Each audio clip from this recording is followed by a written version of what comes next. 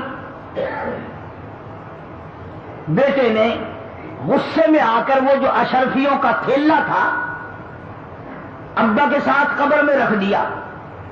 میرا زندگی میں تم نے ہم کو خرچنے کے لیے نہیں دیا، دفع ہو جاؤ، اپنی دولت ساتھ لے جاؤ، اب ہم بھی تمہاری دولت کو نہیں لیتے، ساتھ ہی لے جاؤ. چڑ گیا بیچارہ بیٹا، وہ ٹھیلا بھر کے اشرفیوں کا قبر میں ساتھ رکھ دیا. مولانا تھانوی رحمۃ اللہ علیہ نے لکھا ہے کہ کئی دنوں کے بعد بیٹا اور زیادہ تنگ ہو گیا، غریب حالت تھی.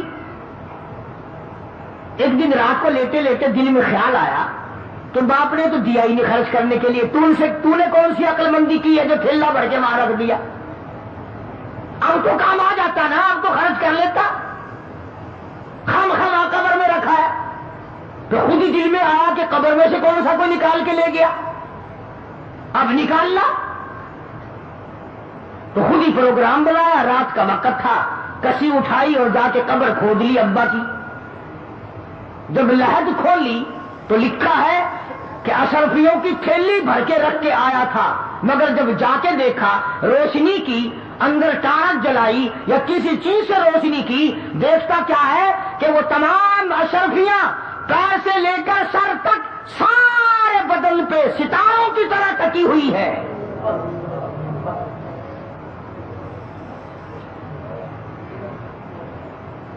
ایک ایک ایک ایک کر کے تمام آنکھوں پہ، ناک پہ، زبان پہ، ہاتھ پہ، سینے پہ، چھاتی پہ، سارے بدن پہ ایک ایک کر کے لگی ہوئی ہے.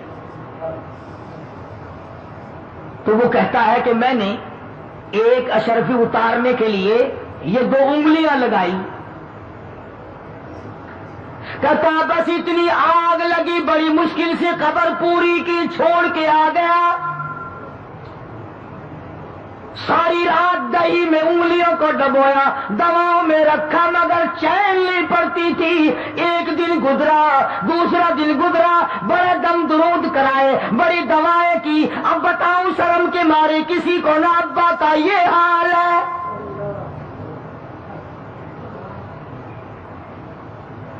تو حضرت شاہ عبدالعزیز دہلوی رحمۃ اللہ علیہ کے پاس گیا اور جا کے کہنے لگا حضرت میری انگلیوں میں کوئی پھنسی نکلتی ہے یا کوئی پھوڑا نکلتا ہے، پتہ نہیں، بڑی ساڑ ہے، بڑا درد ہے، آگ لگی ہوئی ہے، چین نہیں پڑتی. تو شاہ صاحب رحمۃ اللہ علیہ نے فرمایا کہ ادھر کر میں دم کرتا ہوں. حضرت شاہ صاحب نے کچھ پڑھا اور دم کیا، فرمایا اب بھی ہے؟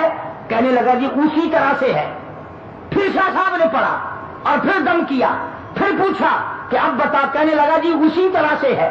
شاہ صاحب نے پھر تیسری مرتبہ پڑھا اور بڑے عاجزی سے پڑھا، بڑی توجہ سے پڑھا اور پھر دم کیا، پھر پوچھا اب بتا، کہنے لگا جی اسی طرح سے ہے. شاہ صاحب فرمانے لگے جھوٹ بولتے ہو، تھوڑا پھنسی نہیں، جہنم کی آگ ہے.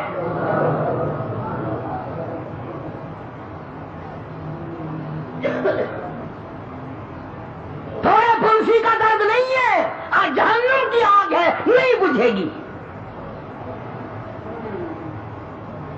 اب وہ رونے لگا، شاہ صاحب کے سامنے کھل گیا، کہنے لگا حضرت ایسے ایسے ہوا، واقعی جہنم کی آگ ہے. تو یوں فرمایا اللہ اکبر، یوں فرمایا ساری دنیا میں پھر لے، یہ آگ بجھنے والی نہیں.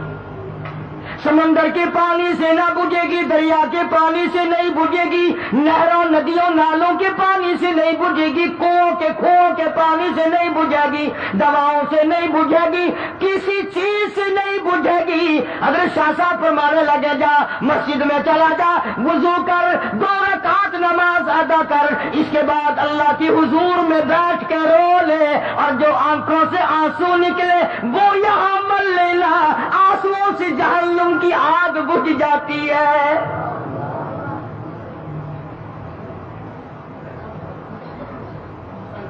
چنانچہ مرتا کیا نہیں کرتا، مسجد میں گیا، نماز پڑھی، اب بڑی توجہ سے رویا، بڑی توجہ سے رویا، جو آنسو نکلے وہ انگلیوں پہ مل لیے. شاہ صاحب کی خدمت میں آ کے کہنے لگا اللہ کے ولی تیری بات سچی ہے. حضرت شاہ صاحب فرمانے لگے میری بات نہیں، امام الانبیاء محبوب کبریا حضرت محمد مصطفیٰ صلی اللہ علیہ وسلم نے فرمایا رویا کرو جہنم کی آگ کو آنسو بجھا سکتے ہیں.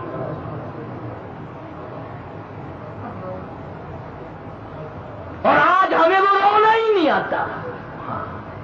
کھا لیں گے، پی لیں گے، پہن لیں گے، نہا لیں گے، دوڑ دھوپ کر لیں گے، لیٹ لگا لیں گے، بکواس کر لیں گے، لیکن رونا اٹھ گیا. وہ رونے والے لوگ چلے گئے. ابن عباس رضی اللہ تعالیٰ عنہما اتنے روئے، اللہ کے خوف سے اتنے روئے، آنکھیں کھو دی، نابینا ہو گئے رو رو کر. ڈاکٹروں حکیموں نے کہا ہم آنکھیں ٹھیک کر دیں گے مگر 3 دن تک سجدہ کرنے کی اجازت نہ ہوگی. ابن عباس نے بیت اللہ میں کھڑے ہو کر اعلان کر دیا مجھے ان آنکھوں کی ضرورت نہیں جو مجھے اللہ کی سجدے سے ایک دفعہ بھی روکے.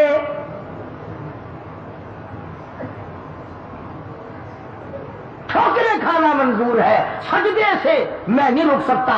دھکے کھانا منظور ہے، ٹکرے منظور ہیں، پر میں یہ بات گوارا نہیں کر سکتا کہ ایک سجدہ بھی اللہ کے دربار میں نہ کروں. اب جنہیں قدر تھی انہی کی بات ہے نا، ہماری بات ہو رہی ہے. یہ تو میں عرض کر رہا تھا کہ اللہ پاک نے اس لیے ہمیں قرآن کریم میں یہ واقعہ سالبہ والا سنایا کہ ہم بھی تو ہیں. پہلے دعا مانگتے ہیں یا اللہ بس یہ قرض میرے سر سے اتر جائے، میں تجھ سے کچھ نہیں مانگتا. اے میرے کریم، اے میرے مہربان، اے بندہ نواز، اے زمین و آسمان کے مالک، میرا یہ قرضہ اتار دے. چلو جو اللہ نے قرضہ اتار دیا، پھر مانگتا ہے غفور الرحیم کم سے کم کچھ کفن کھاتی تو میرے پاس ہو، اگر کفن بھی کہیں اور سے پڑا تو میری اولاد کو میرا ملے گا، کچھ دے مجھے بھی. پھر اللہ پاک کچھ نہ کچھ دے دیتے ہیں. پھر ہزاروں کی دعا مانگتا ہے، ہزاروں مل گئے پھر لاکھوں کی مانگتا ہے، لاکھوں مل گئے کروڑوں کی مانگتا ہے، کروڑ مل گئے تو اربوں کی مانگتا ہے. قرآن کہتا ہے الہاکم التکاثر حتی زرتم المقابر، قبر آ جاتی ہے. یہ کسی نے نہیں کہا یا اللہ کافی ہے اب کسی اور کو دے دے.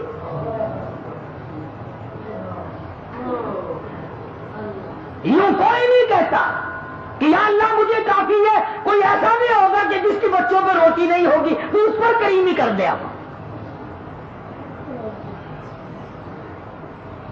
یہی وجہ ہے کہ آج ہم تمام نظام میں پیچھے پیچھے ہیں.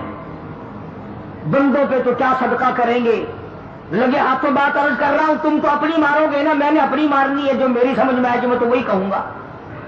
کیا ہندو بڑھیا جس کا خدا پر ایمان نہیں، رسول پر ایمان نہیں، قرآن پر ایمان نہیں، پتھروں کا پجاری، بڑا پیپل کا پجاری، درختوں کا پجاری، پانی کا پجاری، سورج کا پجاری، اس کی یہ کوشش ہے کہ میں کچھ نہ کچھ خیرات ہوا میں اڑنے والے پرندوں کو بھی کھلایا کروں. ارے ہندو کیڑیوں کے، چمٹیوں کے، قبیلیوں کے سراغ تلاش کرتے پھرتے ہیں، سوجی پھینک کے آتے ہیں. اللہ کی مخلوق کھائے گی، ہوا میں اڑنے والے پرندے کھائیں گے، فلاں چیز کھائیں گے. راہوں میں پانی پلانے کا انتظام کرتے ہیں، گاڑیوں میں پانی پلانے کا انتظام کرتے ہیں. ارے ہندو کا تو اتنا بڑا یقین ہے کہ مخلوق پہ کرم کر تو اللہ میاں کرم کرے گا. کبھی تیرا بھی یہ ایمان بنا؟ ابھی گرمی آ رہی ہے، سندھ میں ہندو بڑیے ہیں ابھی ڈیر کی، میر پر مٹھیلو، گھوٹ کی، ان اسٹیشنوں پہ جا کر کے دیکھو بلیوں کے نوجوان لڑکے بالٹی لے کر پانی پلاتے پھر رہے ہیں. پانی پینے والے مسلم اور پلانے والے ہندو. ایک تم ہو اسٹیشن سے نلکے اکھڑوا دیتے ہیں بوتلیں بیچنے کے لیے. اڈے پہ اگر کوئی عورت کا بچہ رو رہا ہو، بھائی جی پانی مل جائے گا، بوتل لے لو بوتل. اندازہ لگا اڈے سیمر بن گئے سارے. نہ تم بتاؤ ایمانداری سے مسجد میں بیٹھو، میری بات پر ہاں نہ کرو. خود سوچو کہ ہم جو سال بھر میں کماتے ہیں کتنا ہم اللہ کی مخلوق پر اللہ کی رضا کے لیے خرچ کرتے ہیں، اور کتنا پیسہ ہماری اولاد رگڑتی ہے، کتنا پیسے کو ہماری بیگم آگ لگاتی ہے، کتنے پیسے کو سال میں ہم کھاتے پیتے پیشاب کرتے اور ہگتے ہیں، اور کتنا اس مالک کے نام پر ہم غریبوں، محتاجوں، کیڑی مکوڑے، پکھی، پیاسے، منہ کے پیاسوں کے پانی ہم پلا کر کتنی دعائیں لیتے ہیں. حضرت مولانا محمد قاسم صاحب نانوتوی سب کا رحمت اللہ علیہ کسی نے کہا حضرت کسی سے اگر دعا کرانی ہو، کسی سے اگر دعا لینی ہو کیا طریقہ ہے؟ حضرت نانوتوی رحمۃ اللہ علیہ بڑے عالم لوگ تھے بھائی، بڑے اللہ والے تھے، یوں فرمایا گرمی میں دعا لینی بڑی آسان ہے۔ فرمایا کیسے؟ پوچھا کیسے؟ فرمایا کہ پیاسا آدمی ہو نا، بس پانی ٹھنڈا پلا دو، کہنے کی ضرورت نہیں پڑے گی میرے لیے دعا کر، اکڑیاں بال اٹھیں گی، خدا تیرا بھلا کرے، اللہ تجھے رنگ لا دے، اللہ تجھے اور دے، بغیر کہے، بغیر مطالبے کے، بغیر کسی وجہ کے خود بخود پیاسے کی اکڑیاں بول پڑتی ہیں ٹھنڈا پانی۔ اللہ تبارک و تعالیٰ نے اس مسلمانوں اور انسانوں کے اندر رابطہ قائم رکھنے کے لیے زکوٰۃ کا قانون نازل فرمایا تاکہ غریب لوگ، محتاج لوگ، یتیم بیوہ لوگ جو ہیں وہ تمام کے تمام تمہارے ساتھ جڑے رہیں، وہ لے کر کے جڑ جائیں، تم دے کر کے جڑ جاؤ، وہ تمہارا احسان اپنے اوپر سمجھے، تم ان کا احسان کہ اگر یہ غریب نہ ہوتے تو ہم کیا کرتے۔ بڑے بڑے بے پرواہ لوگ بھی ہم نے دیکھے، علامہ محمد یوسف صاحب بنوری سب کا رحمۃ اللہ علیہ بین الاقوامی شخصیت تھی، بڑے اللہ والے تھے۔ ایک دن میں حضرت کے پاس بیٹھا تھا، ایک آدمی آیا اور 50,000 روپیہ سامنے رکھ کے کہنے لگا حضرت یہ زکوٰۃ کے پیسے ہیں۔ ہم نہیں بھائی، ہم نے اپنے سال کا خرچہ پورا کر لیا، لے جاؤ کہیں اور جا کے دو۔ حضور کریم صلی اللہ علیہ وسلم نے فرمایا مجھے 3 چیزوں سے بڑی محبت ہے، 3 چیزیں بڑی پیاری لگتی ہیں، 3 چیزیں دنیا میں بڑی مرغوب ہیں مجھے۔ فرمایا ایک، نماز میری آنکھوں کی ٹھنڈک ہے۔ سرکار کی پسندیدہ بات سنو، فرمایا نماز میری آنکھوں کی ٹھنڈک ہے، جو نماز پڑھتا ہے وہ میری آنکھوں کو ٹھنڈا کرتا ہے، جو نماز نہیں پڑھتا کیا مطلب؟ وہ مجھے رنج دیتا ہے۔ اور جامع ترمذی میں ایک حدیث موجود ہے، ارشاد ہے حضور کریم سب کہہ دو صلی اللہ علیہ وسلم کا، فرمایا کہ ہر پیر کے دن، ہر جمعرات کے دن ہر امتی کا نامہ اعمال میرے سامنے پیش کیا جاتا ہے، ہر امتی کا اعمال نامہ سرکار کے سامنے کر دیا جاتا ہے، تیرے فلاں امتی کا یہ عمل ہے۔ ذرا مسجد میں بیٹھے ہو، قبلے کی طرف منہ کیے بیٹھے ہو، لوگوں سوچو تو صحیح ہمارے اعمال نامے دیکھ کر آقا کو کتنا رنج ہوتا ہوگا، ہمارے کردار دیکھ کر، ہماری روسیائی کو دیکھ کر آقا کو کتنا رنج پہنچتا ہوگا صلی اللہ علیہ وسلم۔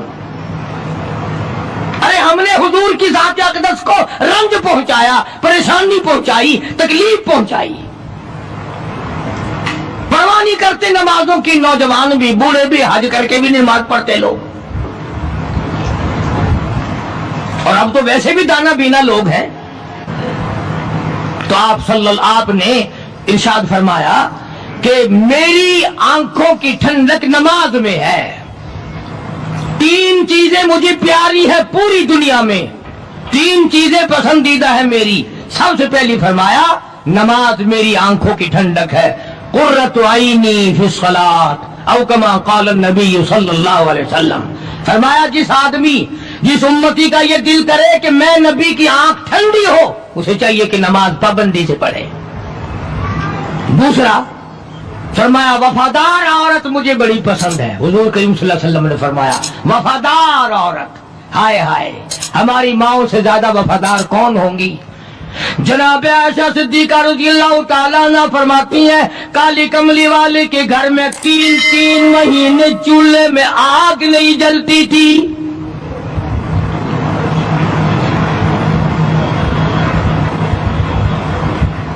دوسروں کے واسطے ہے سیم و زر و گوہر، اور اپنا یہ حال ہے کہ چولہا ہے بجھا ہوا۔ جناب عائشہ صدیقہ رضی اللہ تعالیٰ عنہ فرماتی ہے ہمیں 24 گھنٹے میں 1 پانی کا پیالہ اور 1 کھجور کا دانہ ملا کرتا تھا۔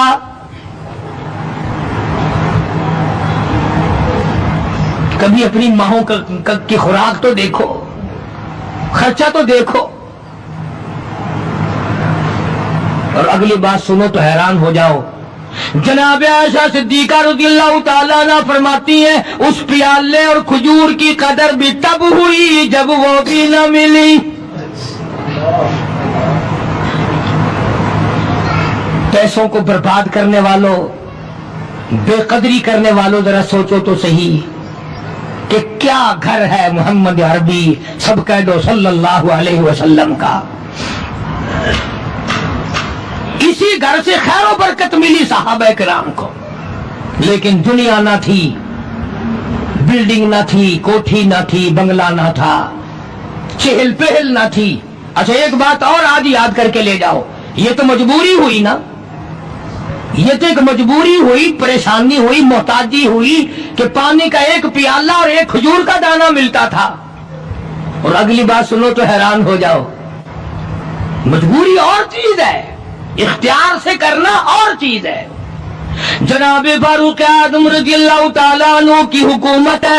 عائشہ صدیقہ رضی اللہ تعالیٰ عنہ کا سال کا خرچہ 12,000 روپیہ بوری میں بھر کر حضرت عمر نے حضرت عائشہ کے گھر پہنچا دیا. لو تمہارا یہ سال کا خرچہ آ گیا.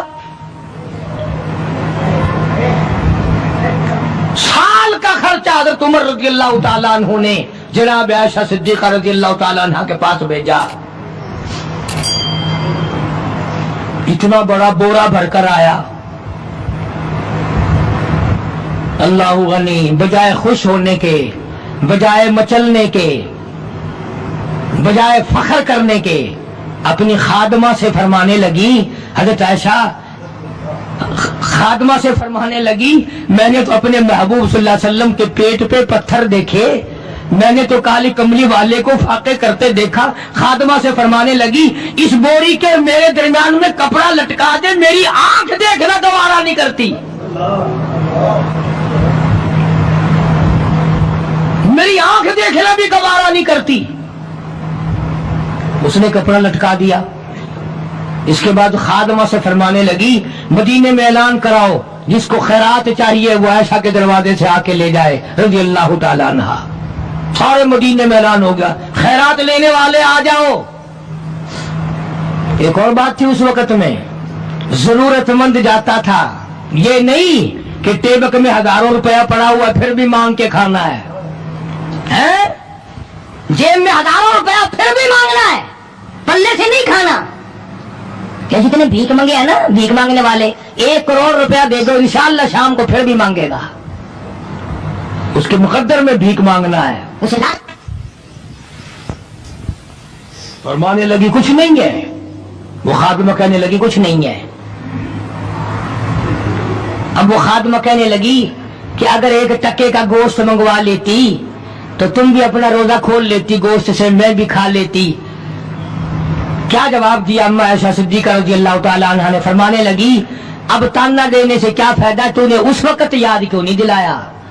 جناب مدنی کریم صلی اللہ تعالی علیہ وسلم نماز پڑھنے کے لیے بیت اللہ میں کھڑے ہو گئے. فاروق اعظم خانہ کعبہ کی چھت پہ چڑھ گئے اور آواز لگا دی او مکے والوں، او مکے کے شیروں، او مکے کے بہادروں، او مکے کے دلیروں، او مکے کے مردوں، مکے کے نوجوانوں، قریشیوں، سارے مکے والے سن لیں، سارے عرب والے سن لیں. تمہاری اطلاع کے لیے میں اعلان کرتا ہوں، آؤ دیکھو کرو کیا کرتے ہو. میرا محبوب بیت اللہ میں نماز پڑھنے لگا ہے. صرف یہی نہیں، آواز لگا دی مکے والوں جس نے اپنی بیوی کو بیوہ بنانا ہو سامنے آ جائے، جس نے اپنے بچوں کو یتیم کرانا ہو سامنے آ جائے، جس نے اپنے گھر کو اجاڑنا ہو فاروق کے سامنے آ جائے.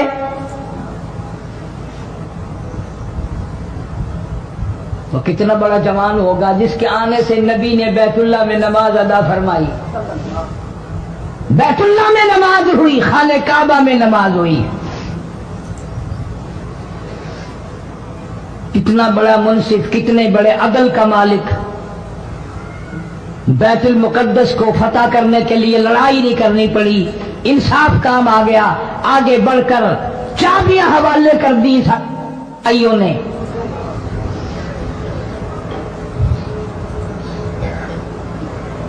سب لوگ اپنے لیے اچھی اچھی دعائیں مانگتے ہیں، اولاد کے لیے کوٹھی بنگلے مانگتے ہیں،